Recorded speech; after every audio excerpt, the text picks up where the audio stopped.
ये जिंदगी भी खारी है। ये मनुष्य का जो जीवन है ये खारा है। आप कहो कैसे? इसमें काम, क्रोध, लोभ, मोह, मद, मत्सर, बोलो ये सब खारीपन है कि नहीं? ये खारी जिंदगी है। फिर इसे मीठा बनाना है। जिंदगी मीठी कब बनेगी? क्योंकि ये इन सबके कारण काम भी हमें अभिमान से जोड़ता है, क्रोध भी हमें अभिमान से जोड़ता है, लोभ भी मुझे अभिमान से जोड़ता है, मोह भी हमें अभिमान से जोड़ता है। बोलो ये सब अभिमान से जोड़ते कि नहीं? लेकिन प्यारे, अभिमान से अगर हम जुड़े रहेंगे तो हमारी जिंदगी में खारापन रहेगा। लेकिन अगर हम अभिमान को छोड़ करके मान शून्य बन जाएं, सम्मान से शून्य हो जाएं, तो हमारी जिंदगी में मिठास आ जाएगी, मीठापन आ जाएगा और भगवान स्वयं इसे स्वीकार कर लेंगे। इसलिए मान शून्यता आ जानी चाहिए। किया अभिमान तो फिर मान नहीं पाएगा, होगा प्यारे वही जो श्री राम जी को भाएगा। किया अभिमान तो फिर मान नहीं पाएगा, होगा प्यारे वही जो श्री राम जी को भाएगा।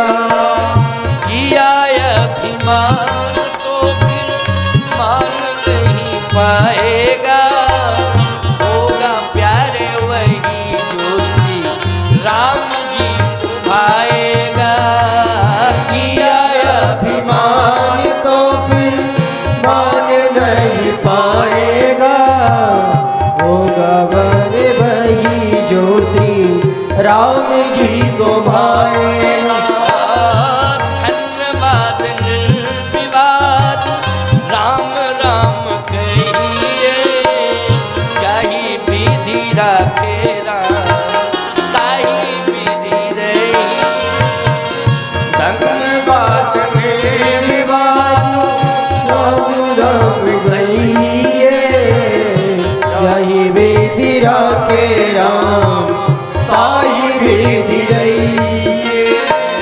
सीताराम सीताराम सीताराम कहिए, चाही विधि राखे राम, ताही विधि रही। सीताराम सीताराम सीताराम कहिए, ताही विधि राखे राम, ताही विधि रही। चाही विधि राखे राम, ताही विधि रही। ताही विधि राखे राम, ताही विधि रही। किया अभिमान तो फिर मान नहीं पाएगा।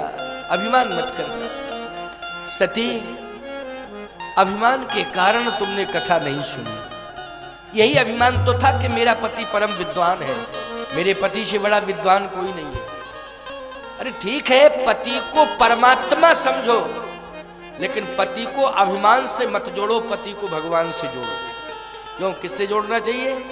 भगवान से जोड़ना चाहिए, अभिमान से नहीं जोड़ना चाहिए। अरे पति की प्रशंसा करनी चाहिए, लेकिन उसमें ऐसी प्रशंसा मत करो कि अभिमान से पति जुड़ जाए, तुम्हारे जीवन में अभिमान आ जाए। तुम ये कौन सी भाषा का प्रयोग कर रही हो? तुम्हारे अंदर श्रद्धा नहीं है, संशय है। इसलिए संशय है, कथा समझ में नहीं आई, और श्रद्धा होती तो कथा समझ में आ जाती। अब सती जी बार बार कहती है मैं तो आपसे ही कथा सुनूंगी, आपसे ही कथा सुनूंगी। भगवान शंकर ने कहा कथा अगर तुम सुन ली होती, राम की कथा, तो फिर मैं तो मिल ही गया था, राम भी तुम्हें मिल जाते। मैं तो मिल ही गया था, लेकिन राम भी तुम्हें मिल जाते। मैं भाग्य से मिला तुम्हें। किससे मिला? भाग्य से। भाग्य तुम्हारा था कि मैं मिल गया, लेकिन भगवान भाग्य से मिलता है, लेकिन जो राम कथा सुनता है उसका सौभाग्य बन जाता है, उसे भगवान मिल जाते हैं, राम मिल जाते हैं, सौभाग्य हो जाता है। लेकिन तूने अपने भाग्य को सौभाग्य में नहीं दुर्भाग्य में बदल दिया। ये विडंबना तेरे साथ हो गई कि तूने अपने भाग्य को किस में बदल दिया? दुर्भाग्य में बदल दिया। ये विडंबना। आंखों में आंसू आ गए भगवान शंकर के। मैं नहीं चाहता था कि ये दुर्दशा तुम्हारी हो, लेकिन तुमने दुर्भाग्य पैदा कर लिया, अपने जीवन से दुर्भाग्य को जोड़ दिया। दुर्भाग्य से जीवन को जोड़ा और जीवन को दुर्भाग्य से जोड़ा। भगवान का दर्शन अब मुश्किल है, लेकिन मेरे मन में इच्छा है कि मैंने राम का चरित्र सुना है तो राम का दर्शन भी होगा। और जब वापस लौटे तो भगवान मिल गए।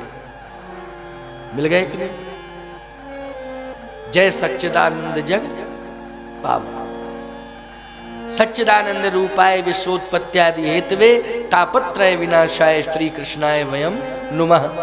भगवान मिल गए, सच्चिदानंद। साष्टांग प्रणिपात किए भगवान शिव। बस बस देखो, राम कथा का ये प्रभाव है कि राम मिल गए। मिल गए राम। सती की संशय बुद्धि, सती बोली कौन राम? ये रो रहा है, यही राम। ये तो विरही है, संसार का एक विरही प्राणी है, इसको राम कह रहे हो? राम ब्रह्म परमारथ रूपा, नेति नेति कहे वेद निरूपा। राम ब्रह्म परमारथ रूपा, आदि आदि चर्चाएं ब्रह्म के बारे में। वो ब्रह्म राम, वो कहाँ ब्रह्म राम? ऐसा ब्रह्म राम होता है? ये रो रहा है, बिलख रहा है। भगवान शंकर ने कहा ये लीला है सती, ये ओरिजिनलिटी नहीं है, ये तो नाटक है, अभिनय। इसको क्या कहते हैं? अभिनय। ये ओरिजिनलिटी नहीं है, ये अभिनय है। अगर तुमने कथा सुनी होती तो तुम समझ जाती कि अभिनय है कि ओरिजिनलिटी है। ये अभिनय है, अभिनय। मेरा ब्रह्म, मेरा स्वामी, मेरा आराध्य अभिनय कर रहा है, लीला कर रहा है। इसलिए तुम्हें सौभाग्य से दर्शन करना चाहिए और प्रणाम भी करना चाहिए।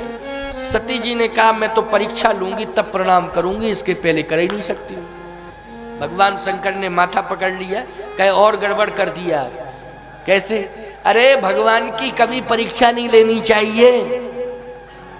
क्यों? अच्छा एक बात बताओ, कोई बेटा कहे कि हम तो तब माँ बाप मानेंगे जब पहले परीक्षा ले लेंगे, तो नालायक है वो कि नहीं? क्यों भाई? उससे बड़ा नालायक माँ बाप की कहीं परीक्षा ली जाती है कि हम तब मानेंगे माँ बाप जब परीक्षा ले लें और समझ लें परीक्षा में माँ बाप पास हो जाए तो माने माँ बाप। अरे माँ बाप की परीक्षा नहीं लेनी चाहिए, विश्वास करना चाहिए। क्या करना चाहिए? विश्वास करना चाहिए कि हमारे माता पिता हैं। क्यों? हमें बताया है कि ये माता पिता है। किसने बताया? समाज ने बताया ये माता पिता है। हमें शास्त्र ने बताया ये परम पिता है। क्यों भाई? किसने बताया? शास्त्र ने बताया कि ये परम पिता है। समाज ने बताया ये तुम्हारे माता पिता है। बोलो किसने बताया? समाज ने बताया है ये माता पिता है। और पहली प्रमाणदात्री तो स्वयं माँ होती है परिचय देने में कि ये पिता है, और पिता फिर कहता है ये तुम्हारी माँ है ना। लेकिन समाज इसका साक्षी होता है कि नहीं होता है? इसलिए समाज से जुड़ा रहना चाहिए, समाज से दूरियां नहीं बनाना चाहिए। सामाजिक लोक रीति रिवाजों को ये नहीं मानना चाहिए कि रूढ़वादिता है। नहीं नहीं नहीं, इसको भी भगवान की व्यवस्था समझना चाहिए कि ये ईश्वर की व्यवस्था है, क्योंकि ईश्वर की व्यवस्था मानोगे तभी आस्था होगी सामाजिक रीति रिवाजों के साथ। बोलो, और अगर ईश्वर की व्यवस्था नहीं मानोगे तो लोक रीति रिवाजों के प्रति आस्था नहीं होगी। लोग लोक रीति रिवाजों को तिलांजलि देने, और आज यही हो रहा है। जो नास्तिक लोग हैं वो लोक रीति रिवाजों को नहीं मानते हैं, वो ये सब नहीं मानते हैं। वो कहते हैं ये सब रूढ़वादिता है, हम नहीं मानते। नहीं नहीं नहीं, गलत। बुद्धि में संशय नहीं होना चाहिए, श्रद्धा होनी चाहिए। भगवान शंकर कहते हैं कि तुम विश्वास नहीं कर रही हो, मेरी बात भी नहीं मान रही हो, कहती हो परीक्षा लूंगी। भगवान की कभी परीक्षा नहीं ली जाती है, भगवान की तो प्रतीक्षा की जाती है। भगवान की प्रतीक्षा की जाती है। बोलो, हम लोग प्रतीक्षारत हैं कि नहीं भगवान मिलेंगे? कि परीक्षा लेने आए चित्रकूट में है? या मंदिर में जाते हो दर्शन करने तो परीक्षा लेने के लिए जाते हो भगवान की देवालय में? नहीं, भगवान की तो प्रतीक्षा करनी चाहिए। सावधान, न भगवान की परीक्षा लो और न भगवान की समीक्षा करो। भगवान की तो केवल प्रतीक्षा करो। ज्यादा समीक्षा के चक्कर में फंस जाओगे तब भी गड़बड़ होगा। क्यों भाई? है भगवान की समीक्षा तो बड़े बड़े मूर्धन मनीषी नहीं कर पाए अभी आज तक की तारीख में। बोलो कि भगवान है क्या? है नेति नेति कहे वेद निरूपा। भगवान भगवान है, केवल प्रतीक्षा करो, श्रद्धा रखो और श्रद्धान्वित होकर केवल प्रतीक्षा करो। मैं एक बात कहता हूं, सबरी जी के पास कितना ज्ञान था सोचो जरा। ना तो निम्न जाति की है, सामान्य ज्ञान है और जर्जर अवस्था है, लेकिन आस्था बनी रही और प्रतीक्षा करती रही वो। तो बोलो सबरी को भगवान के पास नहीं जाना पड़ा, प्रतीक्षा का ये प्रभाव था कि भगवान ही सबरी के पास चल के आए। इसलिए सती ने संशय बुद्धि के कारण परीक्षा ली है नहीं, और शूर्पणखा ने दुर्बुद्धि के कारण समीक्षा की भगवान की, तुम सम पुरुष न मौसम नारी। लेकिन सबरी ने सद्बुद्धि के कारण, श्रद्धा के कारण भगवान की प्रतीक्षा की है, इसलिए भगवान सबरी को मिल गए। बोलो मिल गए कि नहीं? ना तो शूर्पणखा पहचान पाई भगवान को, न सती पहचान पाई। बोलो अगर शूर्पणखा भी पहचान गई होती तो ऐसा बोलती कि तुम सम पुरुष न मौसम नारी, यही संयोग विधि रचा विचारी, ताते अवलग रहे कुमारी, मन माना कछ तुम्हें निहारी। लेकिन सती भी नहीं मानने को तैयार है कि ये भगवान है, शूर्पणखा भी नहीं मानने को तैयार है, स्वीकार नहीं करना चाहती कि ये भगवान है। लेकिन सबरी स्वीकार कर रही है कि मेरे कुटिया पर कौन आए हैं? भगवान आए हैं। मेरी कुटिया पर कौन आए? भगवान आए। अरे महाभारत में दुर्योधन ने भी स्वीकार नहीं किया कि मेरे घर भगवान आए, वो कहता मेहमान आए। स्वागत किसका किया जाता है? अनंत व्यंजनों से। बोलो मेहमान का किया जाता है कि नहीं? तो ये कहता मेरे घर में मेहमान आए। कृष्ण क्या है? बोले मेरे मेहमान है, स्वागत करो। लेकिन विदुर जी कहते हैं मेरे घर में भगवान आए। क्यों भाई? विदुर ने क्या कहा? मेरे घर में भगवान आए, और दुर्योधन कहता मेरे घर में मेहमान आए। तो अंतर है कि नहीं? बोलो भगवान ने किसे स्वीकार किया? दुर्योधन को स्वीकार किया कि विदुर को? दुर्योधन की मेवा त्यागी, साग विदुर घर खाई, ऐसी अद्भुत प्रेम सगाई। इसलिए मैं कहता हूं कि कभी भी जीवन में अभिमान मत करना, भगवान को भगवान समझो, भगवान को केवल भगवान मान करके उनके प्रति श्रद्धा करो, तर्क करने की आवश्यकता नहीं है। लेकिन सती धोखा खा गई। यार त्रेता की घटना है, सती जी को भगवान भगवान के रूप में दिखाई नहीं दिया। भगवान शिव के समझाने के बाद नहीं मानी और जाके सीधी परीक्षा लेने के लिए तैयार हो गई। अच्छा परीक्षा में फेल हो गई, फेल हो गई परीक्षा में। ये भी नहीं कि पास हो जाती तब तो बात बन जाती, लेकिन फेल हुई वहां, और इतनी बुरी तरह से फेल हुई कि शर्मिंदित होकर के लौटी। अच्छा सती ने भेष क्या बनाया था जल्दी बताओ? सीता, सती कीन सीता कर पेशा, सीता जी का भेष बनाया। सीता बनकर के परीक्षा ली। सीता बनकर के परीक्षा नहीं ली जाती है। इसका मतलब है कि सीता जी को बदनाम करना चाहते हैं। सीता कोई बन जाए तो उसे सीता का ही अभिनय करना चाहिए। बोलो करना चाहिए कि नहीं? और सीता क्या है? सीता बन गई थी तो सीता कौन है? उद्भव स्थिति संहार कारणीम क्लेशारणीम सर्वश्रेयस्करीम सीताम नतोहम राम बल्लभाम आदि शक्ति जहीं जग उपजाया सोभ तरु मोर है माया। सीता तो आदि शक्ति, लेकिन आदि शक्ति ऐसा काम नहीं करेगी है जो सती ने किया। छल रूप में सीता का वेश बनाए। अच्छा एक बात बताओ, रावण साधु बन गया सीता जी के सामने, रावण क्या बना था? साधु बना था। राम जी के सामने सती क्या बनी? सीता। और सीता जी के सामने रावण क्या बना? साधु। ईमानदारी से बताओ, दोनों का पतन हुआ, मरण दोनों का हुआ। सती का भी मरण हुआ और रावण का भी मरण हुआ कि नहीं हुआ? ये सबने कथा सुनी है, सब जानते हैं। सती जी ने सीता, नकली सीता बनी सती, तो जाके तुरंत ही मरण हुआ कि नहीं हुआ? और रावण नकली साधु, तो मरण हुआ उसका, हुआ मरण, दोनों का ही मरण हुआ मरण कि नहीं? दोनों का। दोनों ही अभिमान से जुड़े हैं, सती भी अभिमान से जुड़ी है और रावण भी अभिमान से जुड़ा है। बस एक सीता बन गई और एक साधु बन गया, और दोनों ने अपना विनाश करा लिया, और दोनों ही शंकर जी से जुड़े। बोलो जुड़े कि नहीं? सती भी शंकर जी से जुड़ी और रावण भी शंकर जी से जुड़ा। सती ने शिव को पति के रूप में स्वीकार किया और रावण ने गुरु के रूप में स्वीकार किया शंकर जी को। बोलो, लेकिन भगवान शंकर अभिमान होने के कारण न सती का विनाश रोक पाए और न रावण का विनाश रोक पाए। बोलो रोक पाए क्या? नहीं रोक पाए। और दोनों का ही अंत हुआ अंत कि नहीं हुआ? दोनों का अंत। इसलिए कहता हूं कि कभी भी सीताराम के सामने छल मत करना। रूप बदलने की जरूरत नहीं है, नहीं तो विनाश हो जाएगा, विनाश, सर्वनाश होगा। रहा न को कुल रोवन हारा। बस अंतर इतना पड़ गया कि मरते समय सती ने एक अच्छा काम किया। क्या? बस ये क्यों हुआ? ये अच्छाई थोड़ी सी जुड़ गई। मैं एक बात कहता हूं कि कथा स्थल पर पहुंच गई हूं, बस इतना पुण्य जुड़ गया। जैसे मान लीजिए घड़ा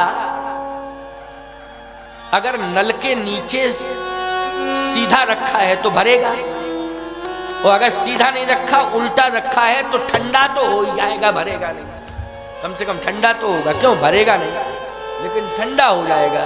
क्या होगा? ठंडा।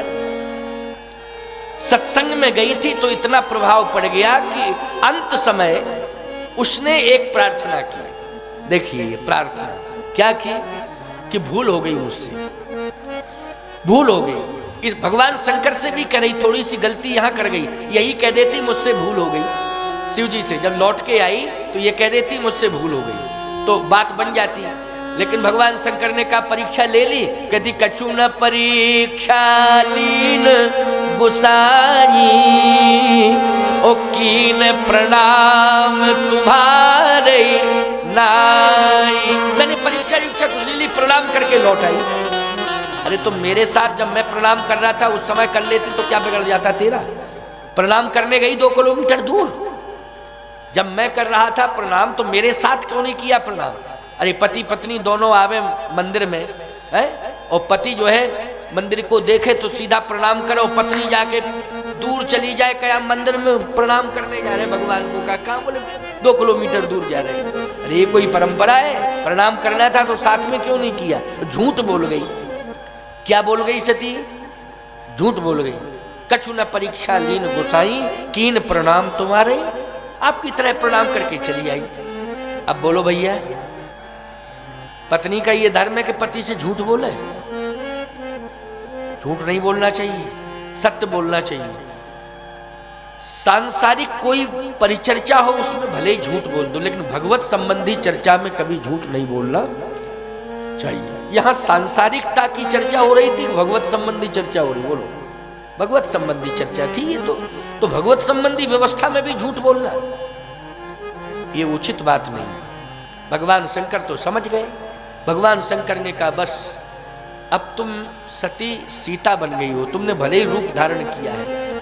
अगर कोई अभिनय करता है राम का, कोई मंच पर अभिनय राम का रामलीला में करता है तो उसका पिता भी उसे राम समझ के प्रणाम करता है। बोलो, भले ही किसी का बेटा राम क्यों ना बना हो, और बाप अगर देख रहा है और बेटा राम का चेहरा लगा के आ गया, राम बन के आ गया, मेकअप करके ही आ गया, तो बोलो उस समय वो बेटा नहीं समझेगा, उस समय तो उसे वो परमपिता समझेगा, और पिता भी उसे प्रणाम करेगा। तो यही मान्यता है कि नहीं? यही मान्यता है। आज जब हमारे यहाँ के विद्यार्थी स्वरूप बन जाते हैं तो हम भी उनको प्रणाम करते हैं, वो मेरी सेवा करते हैं, विद्यार्थी यहाँ के। लेकिन जब उनको हम स्वरूप बना देते हैं, भगवान का रूप धारण कर लेता है, वो अभिनय में ही करता है, लेकिन फिर भी श्रद्धा उमड़ जाती है, तो फिर उस समय विद्यार्थी नहीं मानते, उस समय क्या मानते हैं? भगवान मानते हैं, प्रणाम करते हैं। यही परंपरा है। हम लोग नहीं मानेंगे तो कौन मानेगा? भगवान शंकर ने कहा कि तुमने सती मेरी माँ का रूप धारण किया है, इसलिए अब मैं प्रणाम कर सकता हूं, तुम्हें स्वीकार पत्नी के रूप में स्वीकार नहीं कर सकता। प्यारे, ये सती की उपेक्षा है। जो सती ने गलती की है तो ये क्या है? भगवान शंकर ने कहा सुनो, अब तुम रूप बदल के मेरे सामने आ गई हो, लेकिन मेरी श्रद्धा उस रूप से जुड़ी है, मां सीता से मेरी श्रद्धा जुड़ी है, और उस श्रद्धा के साथ मैं खिलवाड़ नहीं कर सकता हूं। पहली बात तो तुम्हें सीता जी का रूप बनाना नहीं चाहिए था, लेकिन अगर तुमने बनाया था तो फिर अच्छा एक बात आपको बताएं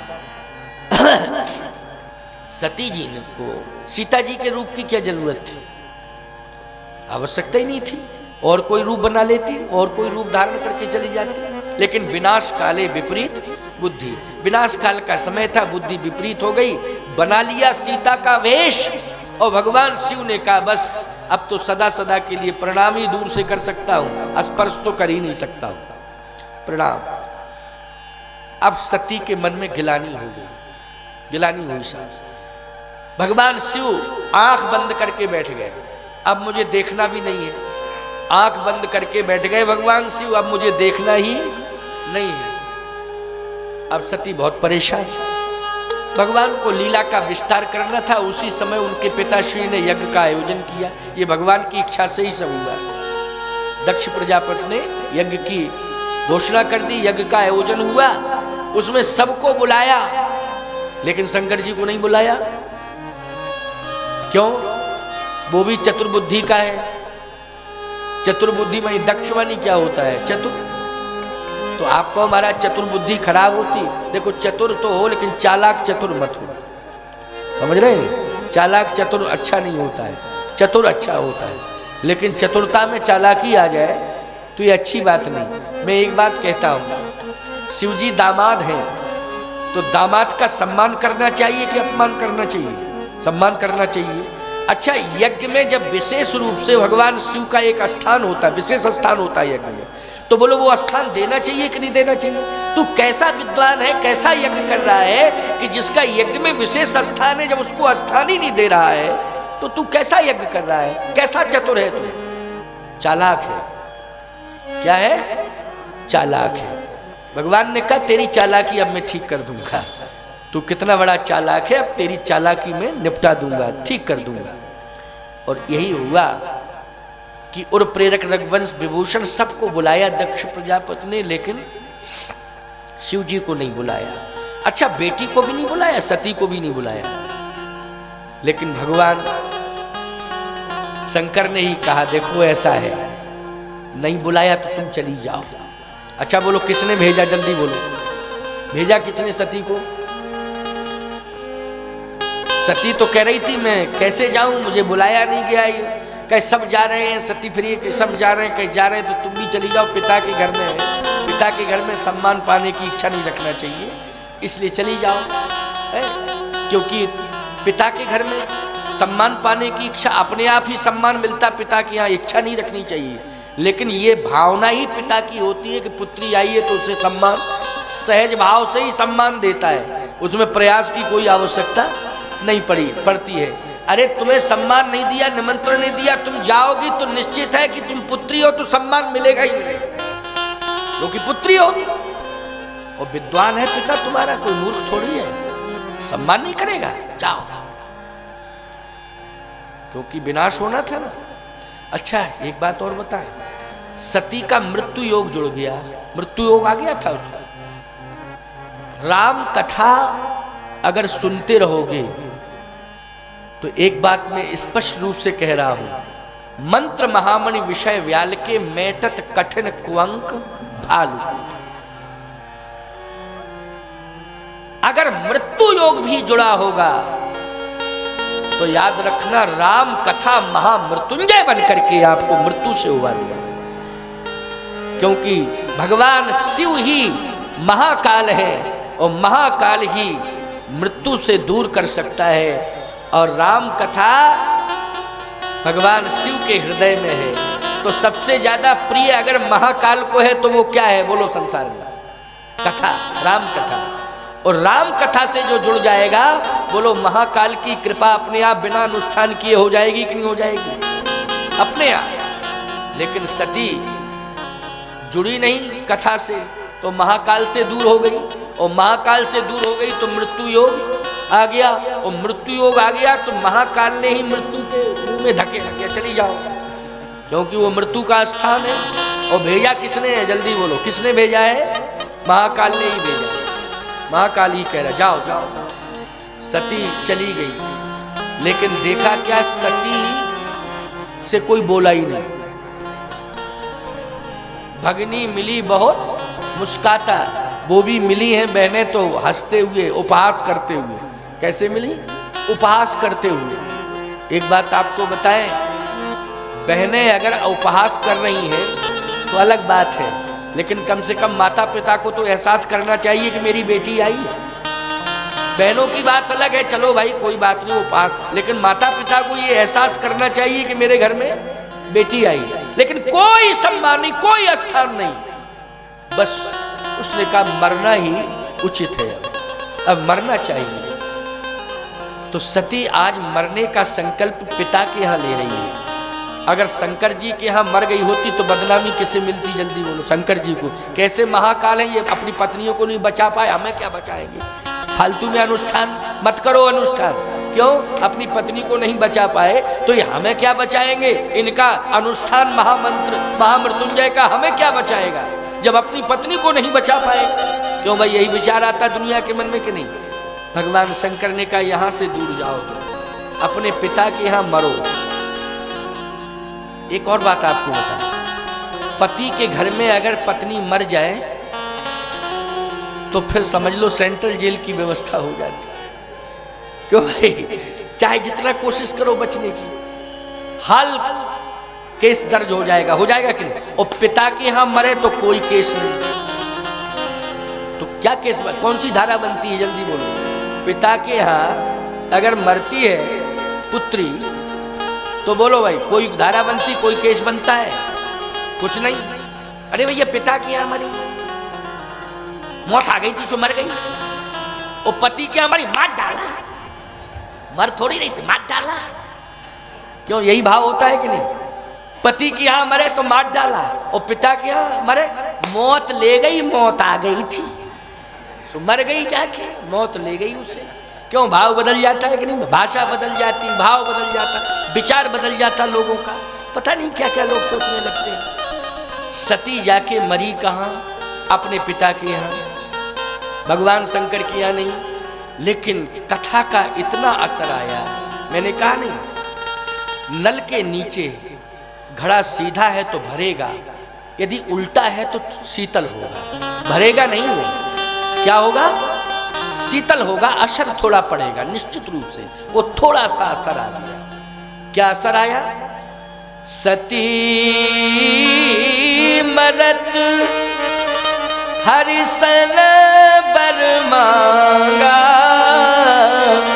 जन्म जन्म शिव पद अनुरागा, जन्म जन्म शिव पद अनुरागा, जन्म जन्म शिव पद अनुरागा, जन्म जन्म शिव पद अनुरागा, जन्म जन्म शिव पद अनुरागा, जन्म जन्म पद शिव अनुरागा।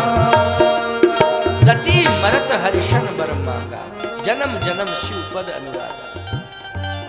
जन्म जन्मांतरों तक मेरा भगवान शिव के पादार बिंदों में प्रीति बनी रहे।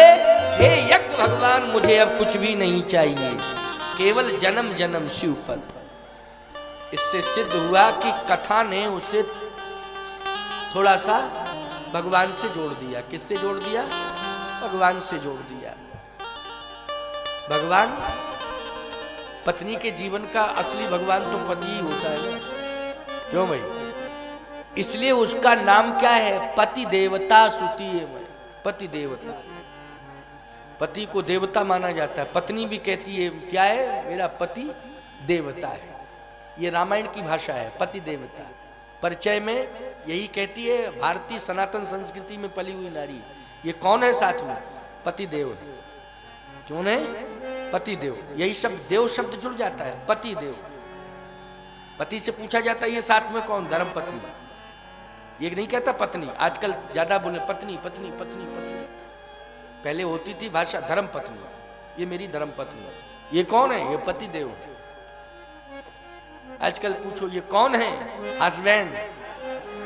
ये कौन है? भाई। पता नहीं क्या सीख गए ये भाषा। अरे मलेच्छों की भाषा। अपनी भारतीय भाषा से प्रभावित क्यों नहीं होते हो? है? याद रखना, हमारी भारतीय संस्कृति की जो भाषा है उसमें भाव भरा पड़ा है। क्या भरा पड़ा है? भाव। और ऐसा भाव भरा पड़ा है कि सनातन संस्कृति की भाषा से जो जुड़ जाएगा उसका स्वभाव श्री राम जैसा हो जाएगा प्यारे। ऐसा भाव छिपा हुआ है। इसलिए ऐसी भाषा जो हमारी सनातन संस्कृति की है वो बोला करो, उसमें बड़ा आनंद है, बड़ी मर्यादा है। क्यों? जैसे आप हमसे कहो, किसी कोई पूछे ये कौन है सामने हमारे लिए, तो भारतीय संस्कृति में परिचय दोगे संत है। कौन है ये? संत है। और पाश्चात्य शैली में अगर परिचय दोगे तो सेंट है। क्यों भाई? क्या कहोगे? सुनकर के ऐसा लगेगा कि लाठियां मारना शुरू कर दो। क्यों भाई? अरे संत शब्द कहोगे तो श्रद्धा उत्पन्न होगी कि नहीं होगी? है? तो हमारी भाषा का प्रयोग ज्यादा है। देखो, हर भाषा पर बोध होना चाहिए। हम ये नहीं कहते हैं कि अन्य भाषाओं, नहीं, सभी भाषाओं पर बोध हो, लेकिन समर्पण हमारी भाषा में होना चाहिए। समर्पण कहाँ होना चाहिए? जो हमारी शास्त्रीय मान्यताओं से संबद्ध भाषा है उसी भाषा के प्रति हमारा समर्पण होना चाहिए। सम्मान सभी भाषाओं का करो। हम ये नहीं कहते कि नहीं, ये तो तुम्हारी बौद्धिक क्षमता है, ये तुम्हारी मेधा है कि तुम हर भाषा पर अधिकार किए हो, लेकिन समर्पण हमारी भाषा में होना चाहिए। हमारी मातृभाषा, हमारी राष्ट्रभाषा, हमारी शास्त्रीय मान्यताओं से अनुप्राणित जो भाषा है उस भाषा के प्रति हमारा समर्पण होना चाहिए।